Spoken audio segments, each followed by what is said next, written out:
back to Profs Talk Art, where Davidson professors talk about works in our collection through the lens of their discipline. Today, we talk with Dr. Scott Denham, the chair of the German Studies Department, whose research interests include German literary and cultural studies, translation, and questions of identity, loss, and memory in the Central European context. Hi, I'm Scott Denham, and I'm going to tell you about Käthe Kollwitz's 1924 lithograph, Verbrüderung.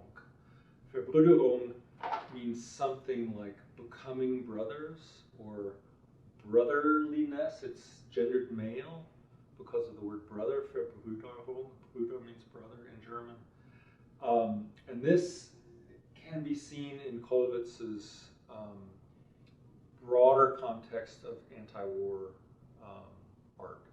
Her son was killed in World War I, and this is from 1924, and it appeared as the frontispiece in a book by Henri Barbusse, who's a French writer who became really famous after he published a book called The Fire in 1916, based on his own experiences in combat. And that became a real sensation during the war, and he was persecuted for that by the French government, which was still at war. And Barbusse then, after the war, does a lot of anti-war writing, and his book appeared in 1924 called The Singing Soldier, which appeared in German as Der singende Soldat, and Kollwitz's piece appeared in the front of that. And we had that because of the edition of 400 books, The Singing Soldier. I think probably everyone had the Kollwitz piece cut out because her art in that case is much more interesting than his text.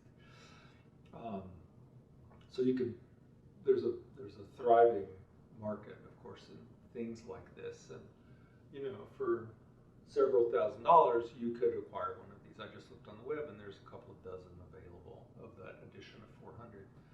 And I don't know the provenance of this one in Davidson's collection, but no doubt it was from a dealer, a reputable dealer, who said we took this from this book by Barbusse. I think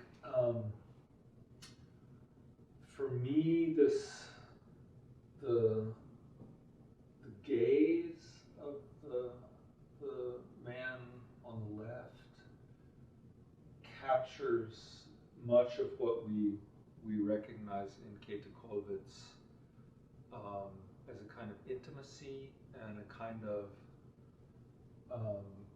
both empathy and alienation at the same time.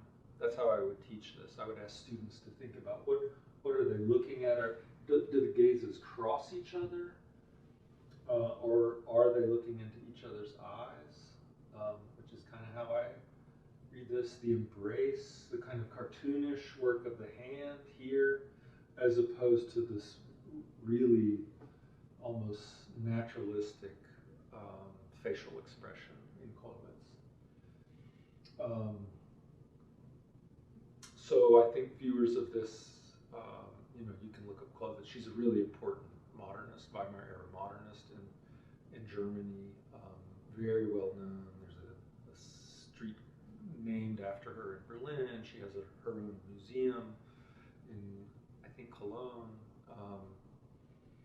And the fact that we have this is just extraordinary, that we can teach from this Kollwitz etching and see it in its context as part of an anti-war message, knowing that in her own biography there was nothing but loss, right? Her son was killed in the war.